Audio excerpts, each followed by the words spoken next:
My father raised his glass of $2,000 wine. He smiled at the 300 most important people in the city, and he called me, his only daughter, a waste. A total waste of good genetics. Those were his exact words. He said them into a microphone. His voice was warm and rich, like he was telling a charming little joke. He pointed that glass at me, standing in the shadows. He said I crawled around in filth, that I took care of society's garbage, that I was a tragedy for not carrying on his legacy. And the room? The room laughed, a gentle, polite, expensive laughter. They thought it was a roast, a bit of fatherly teasing. They had no idea I had a wireless microphone hidden in my sleeve. They didn't know his words were being recorded. They definitely didn't know I was about to turn his $25 million gala into a federal crime scene. But I knew. For 29 years, I was the ghost in his house, the disappointment, the invisible girl. For 30 seconds that night, I was something else. This isn't just a story about revenge. It's a story about silence. It's about what grows in the quiet places where no one thinks to look. It's about a daughter who was erased and the day she decided to write her own ending. So let me tell you how a lifetime of being overlooked became the greatest strength I never knew I had. My name is Maya. For most of my life, I was Dr. Alistair Reed's greatest regret.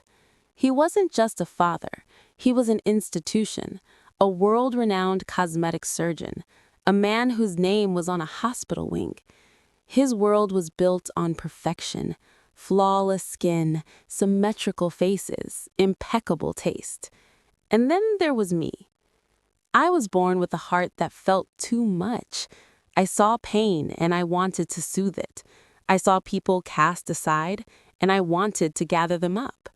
To my father, this was not a virtue. It was a design flaw. Our house was not a home. It was a museum. Cold marble floors, white furniture no one was allowed to sit on, portraits of him receiving awards. My mother, she was like a beautiful, delicate vase in that museum, perfect to look at, silent. She passed away when I was 10. After that, it was just me and the monument he was building to himself. I remember trying once. I must have been 14. I brought home a straight A report card. I was so proud. I laid it on his massive, empty desk in his study.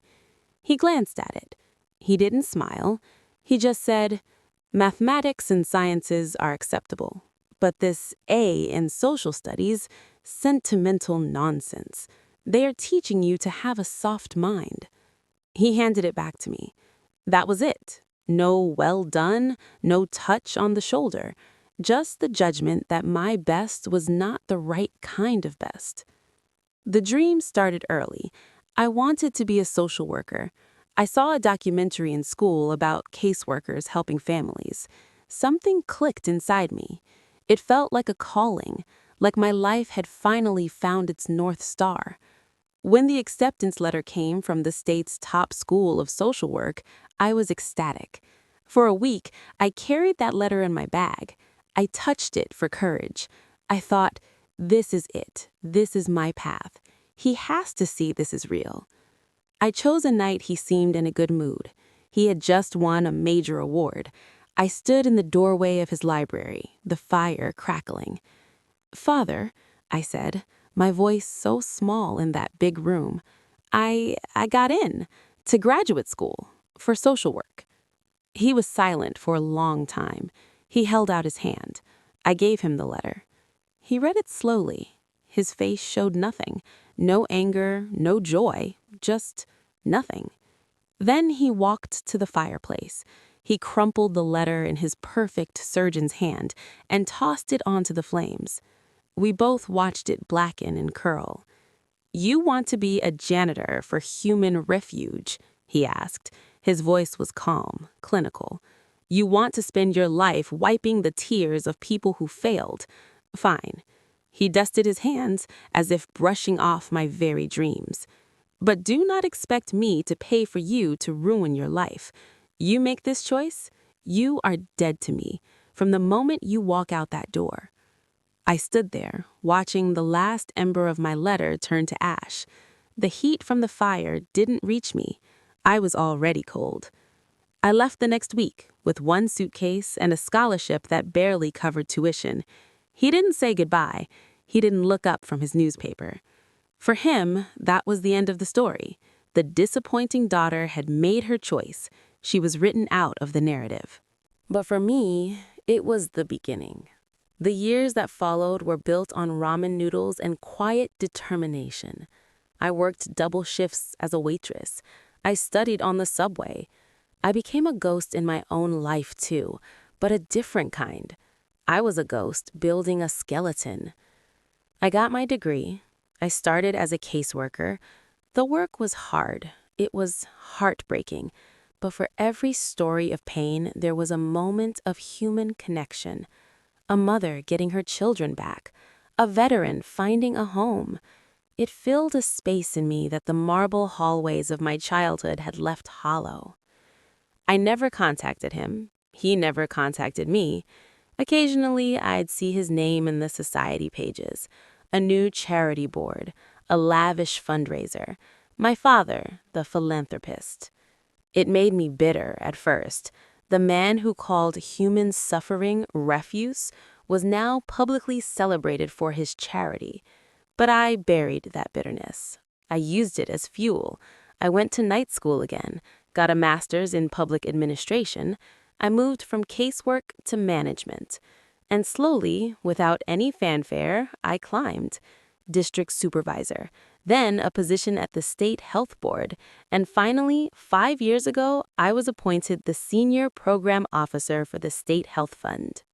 The role came with a quiet, immense power. I was the final signatory, the last pen stroke on multi-million-dollar grants for hospitals, clinics, shelters. My yes or no could build a facility or shutter a dream. It was the kind of power my father would have understood, the kind he respected.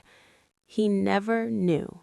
To him, I was still that girl whose dreams he burned, a ghost, a punchline he might tell at a dinner party about wayward children. He was the sun, and he believed I had faded into permanent darkness. 6 months ago, an application landed in my digital inbox. The Marcus Reed Center for Dignity Recovery. Proposed by the Reed Foundation. Chairman, Dr. Alistair Reed. My finger froze over the mouse. My own name, Reed, stared back at me. His name, my name. My heart did a strange, slow thump in my chest. I hadn't seen that name attached to me in over a decade. I opened it. It was a masterpiece of glossy proposals, beautiful architectural renders of a serene recovery center, testimonials from community leaders.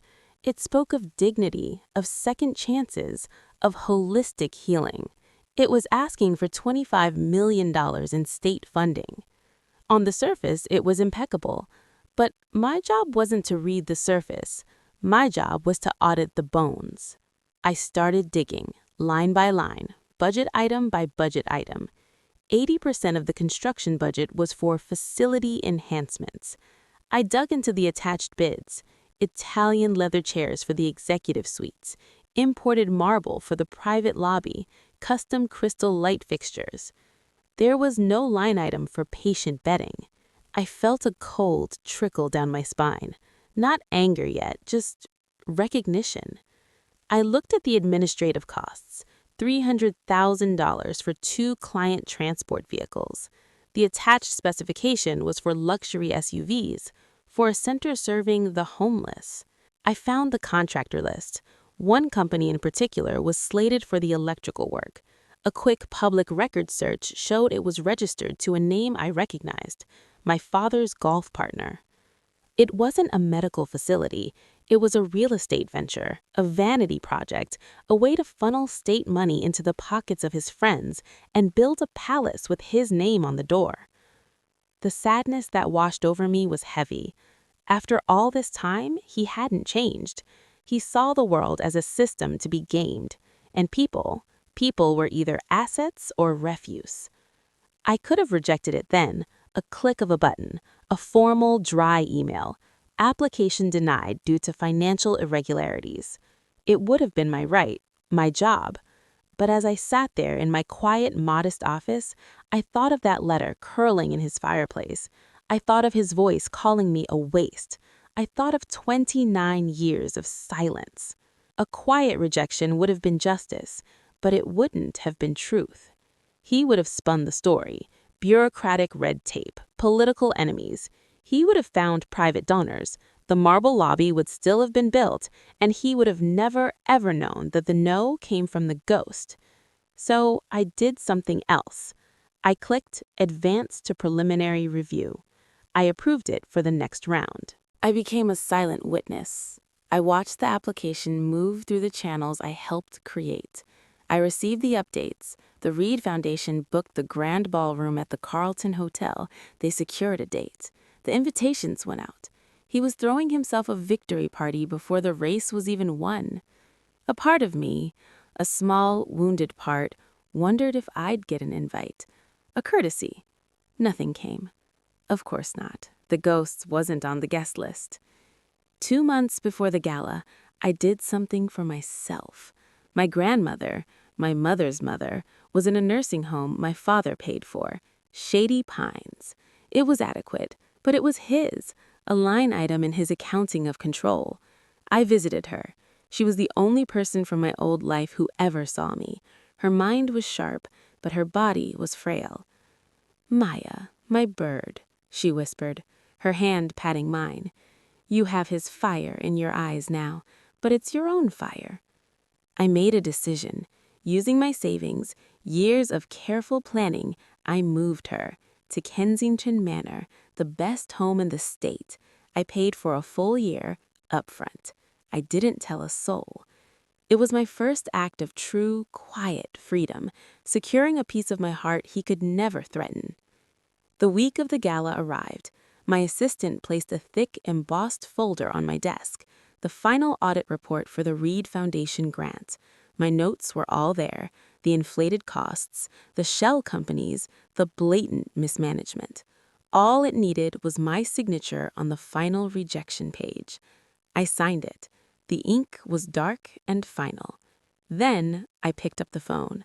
I called a contact at the IRS Criminal Investigation Division, a man named Special Agent Miller. I'd worked with him before on fraud cases. I told him I had something big. I asked him to be on standby for a call on a certain night. He agreed. Everything was set. The night of the gala, I stood in front of my mirror. I wore a simple black dress, nothing like the glittering gowns that would be there. My hair was neat. My face was calm. I clipped the small, wireless microphone inside the cuff of my sleeve. I tested it. A gentle tap. It was live. I looked at myself. I didn't see a vengeful daughter. I saw a civil servant, a woman who was about to do her job. It just so happened her job would be done in front of the man who thought she didn't have one. The Carlton Hotel was everything I knew it would be. Crystal chandeliers, the murmur of money and importance. I slipped in through a service entrance, like the ghost I was. I stood at the very back of the ballroom, in the shadows, and I watched him. My father, Dr. Alistair Reed. He moved through the crowd like a king, accepting handshakes, bestowing smiles. He looked younger than his years, vibrant, untouchable. The dinner ended. The speeches began. Finally, he took the stage. The room hushed. This was what they'd come for, the great man's vision. He spoke beautifully about compassion, about giving back, about the Center for Dignity Recovery. He was convincing. I felt a twist of pain. He could sell this lie so well because he didn't believe it was a lie. He believed he deserved this, that the world owed him grandeur. Then he paused. He smiled, that charming, shark-like smile. "And you know," he said, his voice dripping with false warmth, "this project is personal. It's about legacy. Which reminds me, ladies and gentlemen, meet my daughter." A spotlight, meant to be playful, swept the room. It passed over me in the shadows and kept moving. He chuckled. "Somewhere. A total waste of good genetics, that one." A ripple of laughter.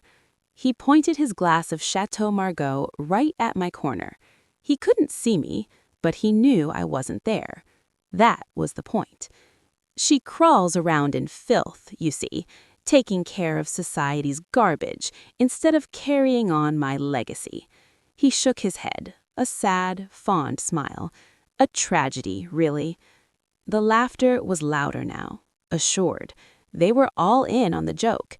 The silly daughter who chose to help people instead of being important. I stood perfectly still. I felt the cold weight of the microphone against my wrist. I felt the folder under my arm. I felt 29 years of silence gather into a single, solid point inside my chest.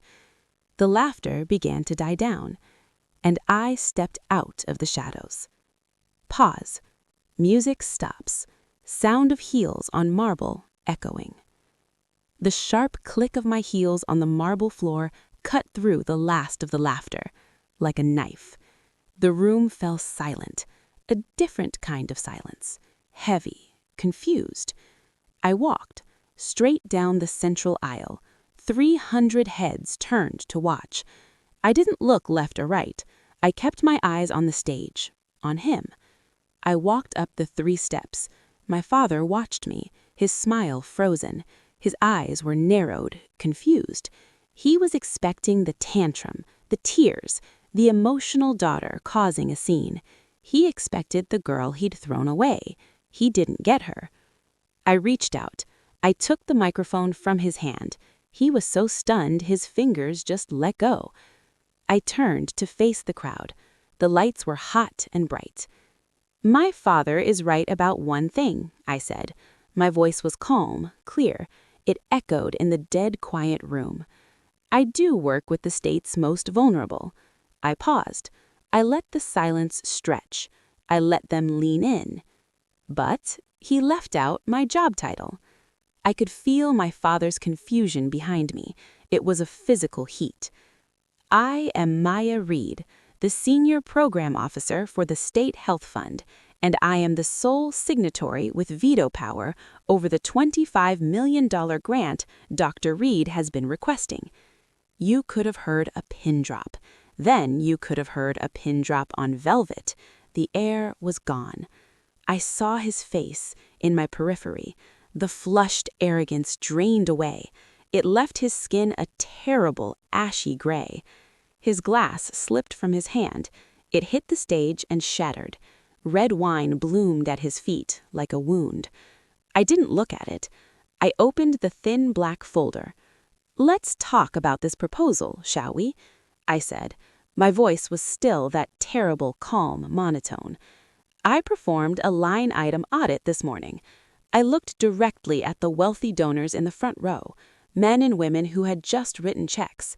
80% of the construction budget is for imported Italian leather and marble flooring, for the executive offices. There is no allocation for patient beds." A murmur, a low, worried rumble. I flipped another page. Section 4, Administrative Transport. $300,000 for 2 luxury SUVs for a non-profit serving the homeless population. I turned slowly to face my father. He was trembling. He was gripping the podium to stay upright. He looked at me like a stranger, a dangerous animal that had wandered onto his stage. "This isn't a medical facility, Dr. Reed," I said, speaking his name like a title for a stranger. "It's a real estate scheme, a retirement plan disguised as charity." I closed the folder with a firm snap. "The Reed Foundation application is formally rejected due to gross financial mismanagement and attempted fraud. You will never receive state funding. Not for this, not for anything. as long as I hold this position. I didn't drop the microphone. I placed it carefully on the podium. The thud still echoed. Then I turned, and I walked off the stage. I didn't run. I walked with the same steady pace, down the steps, up the aisle. The crowd was a blur of stunned faces. I pushed through the heavy service door at the back, leaving the ballroom behind. The air in the staff corridor was cold. It smelled of bleach and stale food. I let out a breath I felt I'd been holding for a decade. It was done.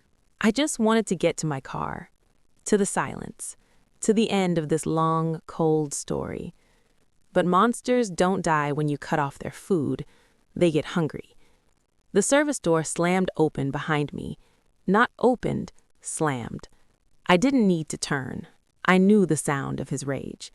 "You stop right there!" His voice was ugly, stripped of all its polish. It was raw and wet. I stopped. I turned slowly. He stood 10 feet away. His tuxedo was rumpled. His face was a mess of red fury. The veins in his neck stood out. He didn't look like a brilliant surgeon anymore. He looked like a trapped, wild thing. "You think you can walk away?" he snarled. He lunged forward, closing the distance. He grabbed my wrist. His fingers dug in, hard. "You think you can humiliate me in my own house, in front of my peers?" I looked down at his hand on my arm, then up at his eyes. I didn't pull away. I didn't flinch. "Let go," I said, my voice quiet. "Or what?" he hissed. His breath smelled of sour wine. "You'll write another report? You'll tattle on me, you ungrateful little brat? I gave you life. I put a roof over your head, and this is how you repay me?" And there it was, the truth, finally naked. It wasn't about the money. It wasn't about the grant. It was about the hierarchy. In his world, he was the sun. I was supposed to be a moon, reflecting his light or disappearing. But tonight, the moon had blotted out the sun. The waste had judged the genius. His reality was breaking. "Your reputation?" I asked, my calmness a stark contrast to his shaking fury. "I didn't destroy it. I just turned on the lights. If you don't like what people see, that's your doing."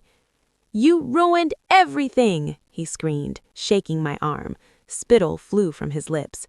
"Do you know who I am? I will bury you. One phone call. You'll never work again. I'll sue you until you're begging on the streets with the junkies you love so much." He wasn't hearing me. He was retreating into the only thing he had left, threats. I wrenched my arm free. He stumbled back, surprised by my strength. "You're not listening," I said, stepping toward him. He backed against the concrete wall. "You think this is over? You think I came here just to embarrass you?" He glared, his eyes darting. Then they settled into something cruel. A mean, slick smile spread on his face. "You have no idea," he whispered. He reached into his pocket. He pulled out his phone. He tapped the screen. He turned it to face him. It was a photo, the catering invoice from tonight, the wine list, all paid to a company registered in his name. "You're right, Dad," I said, my voice like a scalpel. "You are the institution, and that is exactly why you're going to prison." He frowned.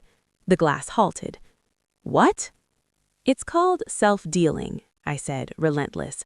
IRS code 4941. A private foundation manager cannot use charitable money for personal benefit. No luxury dinners, no vintage wine, no parties to stroke your own ego. I swiped to the next image, the federal statute. "You just admitted, you boasted that you used foundation money for this party. That's not a loophole. It's tax fraud. It's embezzlement. And with the inflated contracts in your grant, it's a RICO case." The color drained from his face. His hand shook. Wine spilled on his shirt. "I have photos of everything. The menu, the bottles, the invoices. And 30 seconds ago, while you were bragging about your black fund, I uploaded it all to a secure server shared with the IRS criminal investigation." You You wouldn't be doing that. I already did. This isn't a party anymore. It's a crime scene, and you just gave me your confession. He stared at my phone. The king was gone. Just a terrified old man remained.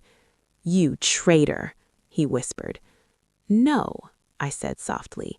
You committed the crime. I just turned on the lights. His panic twisted back into a last desperate rage. He grabbed his own phone. Delete the photos, he snarled, or I stop paying for Shady Pines. I'll call them right now. Your grandmother will be on the street tonight. He flashed his screen at me, the number for Shady Pines. Call them. Put it on speaker.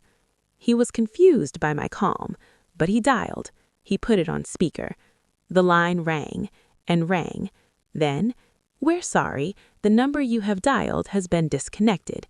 His head snapped up. She's not there, I said. I moved her last Tuesday to Kensington Manor, a full year paid up front. His face completely collapsed. The story he'd told himself about me, broke, weak, beneath him, shattered.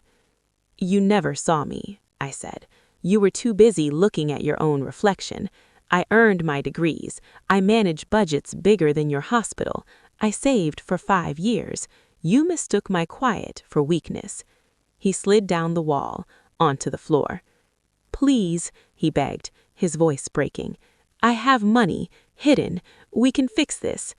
I turned my phone screen to him one last time. It showed an active call.